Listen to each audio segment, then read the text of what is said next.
প্রিয় ছাত্রছাত্রী যারা West Bengal Council of Higher Secondary এডুকেশনের দ্বাদশ শ্রেণীতে অর্থাৎ ক্লাস 12-এ থার্ড সেমিস্টারে পড়ছো এবং এডুকেশান সাবজেক্টটি নিয়েছো, তাদের জন্য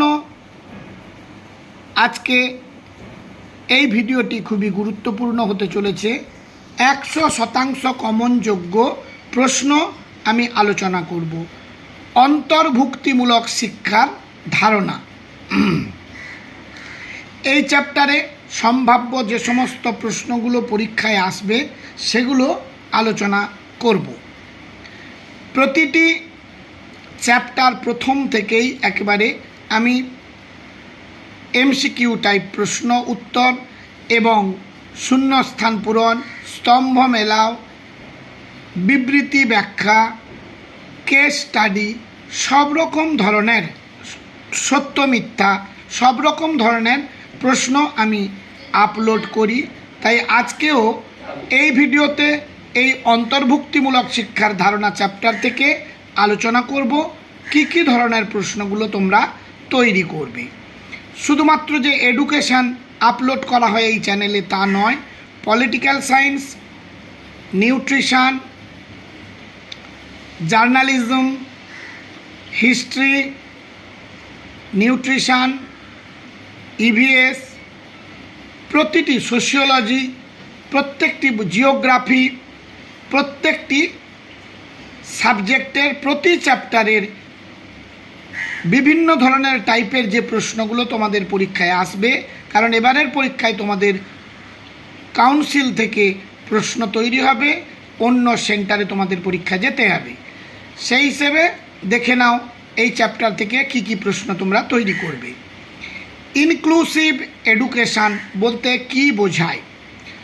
উত্তর হলো সব ধরনের শিক্ষার্থীদের জন্য শিক্ষার ব্যবস্থা। 2 নম্বর প্রশ্ন, সম্মিলিত জাতিপুঞ্জ কোন বছরটিকে প্রতিবন্ধী বর্ষ হিসেবে ঘোষণা করেছিল? উত্তর হলো 1981 সালকে। পরের প্রশ্ন, ভারতে প্রতিবন্ধীদের অধিকারের আইন পাস হয় কবে? উত্তর হলো 1995 সালে। কোথায় প্রথম প্রতিবন্ধীদের জন্য কর্ম বিনিময় কেন্দ্র গড়ে উঠেছিল? উত্তর হলো মুম্বাই। NIRTIR পুরো কথাটি কি? National institute for rehabilitation training and research. অস্থি প্রতিবন্ধীদের জন্য ভারতের কোথায় জাতীয় প্রতিষ্ঠান গড়ে ওঠে? উত্তর হলো 1948 সালে হায়দ্রাবাদে। শিক্ষাক্ষেত্রে অন্তর্ভুক্তিকরণের উদ্দেশ্য কী? উত্তর হলো ভিন্ন সক্ষমতা সম্পন্ন শিক্ষার্থীদের মধ্যে থেকে হীনমন্যতাবোধ দূর করা।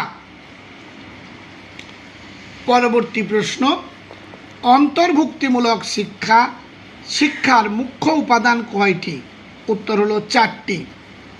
কোন শিক্ষায় বাধামুক্ত পরিবেশে মূল স্রোতে সাধারণ বিদ্যালয়ে সাধারণ ও বিশেষ চাহিদা সম্পন্ন শিক্ষার্থীরা একসঙ্গে পাঠ করে তাকে কি বলা হয়?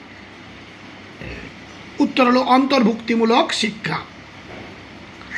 অন্তর্ভুক্তিমূলক শিক্ষার ক্ষেত্রে বাধাদানকারী একটি প্রভাবকের নাম করো। উত্তর হলো সামাজিক সহযোগিতা এবং বিদ্যালয়ের মনোভাব। অন্তর্ভুক্তিমূলক শিক্ষার জনক কে? উত্তর হলো ফ্রয়েবেল। CWPT পুরো কথাটি কি? Class wide peer tutoring. PALS পুরো কথা কি? Peer assisted learning strategies.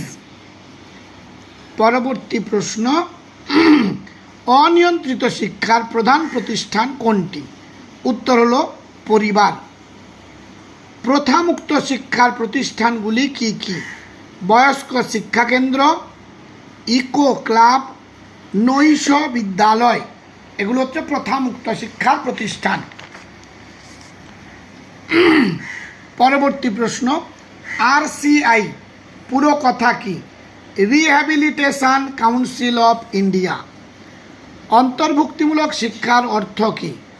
উত্তর হলো একত্রীকরণ। এনসিসি পুরো কথা কি?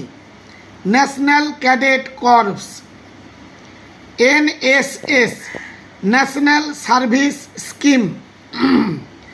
পরবর্তী প্রশ্ন, আধুনিক শিক্ষার লক্ষ্য কি? সকলের জন্য শিক্ষা। অন্তর্ভুক্তিমূলক শিক্ষার অন্তর্গত শিশু কারা? উত্তর হলো পশ্চাৎপদ শিশু, অবহেলিত শিশু, বিশেষ চাহিদা সম্পন্ন শিশু, এরাই হলো অন্তর্ভুক্তিমূলক শিক্ষার অন্তর্গত শিশু। একটি অন্তর্ভুক্তিমূলক শ্রেণীকক্ষে একজন শিক্ষকের সবথেকে গুরুত্বপূর্ণ ভূমিকা কি? উত্তর, প্রত্যেক শিশু যাতে তাদের সম্ভাবনা উপলব্ধি করার সুযোগ পায় তা নিশ্চিত করা। ভিন্ন সক্ষমতা সম্পন্ন শিক্ষার্থীদের জন্য অন্তর্ভুক্তিমূলক শিক্ষা অন্তর্নিহিত গুরুত্বপূর্ণ দার্শনিক নীতিটি কি? উত্তর হলো আত্মীকরণ। পরবর্তী প্রশ্ন, অন্তর্ভুক্তিমূলক শিক্ষাক্ষেত্রে কোন পদ্ধতিতে মূল্যায়ন করা উচিত? উত্তর হলো নিরবচ্ছিন্ন সমন্বিত মূল্যায়ন। অক্ষমতা সম্পন্ন শিক্ষার্থীদের অন্তর্ভুক্তিকরণের জন্য কি প্রয়োজন? উত্তর হলো অবৈষম্য। এবারে দেখো আরেকটি টাইপ, ব্যাখ্যা ও বিবৃতি। অ্যাজারশন এতে অন্তর্ভুক্তিমূলক শিক্ষাকে শিক্ষা প্রতিষ্ঠানের ভূমিকা অতি গুরুত্বপূর্ণ। রিজনে রয়েছে অন্তর্ভুক্তিমূলক বিদ্যালয়ে ব্যবস্থাপনা অত্যন্ত ব্যয় সাপেক্ষ। এখানে আমরা দেখছি এ কথাটি হলো ঠিক, কিন্তু আর এর সঠিক ব্যাখ্যা নয়। আরেকটি দেখো অ্যাজারশনে রয়েছে অন্তর্ভুক্তিমূলক শিক্ষায় একজন অন্ধ শিক্ষার্থী তার সহপাঠী বন্ধুকে বিভিন্ন সময়ে পড়াশোনা সম্বন্ধে জানতে চায়।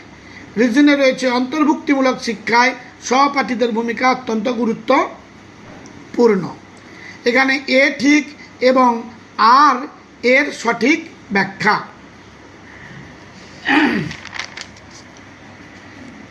আরেকটি দেওয়া আছে, এটিও তোমরা দেখে নাও, অ্যাজারশন এবং রিজনে। এরপর একটি স্তম্ভ মেলাও রয়েছে, এটিকেও দেখে নাও। এটা স্তম্ভটা মিলিয়েই দেওয়া হয়েছে, শুধু উত্তরটা তৈরি করে নেবার অপেক্ষায়, মুখস্থ করে নেবে। আজ তাহলে এই পর্যন্ত, দেখা হবে পরবর্তী ভিডিওতে। সবাই ভালো থেকো।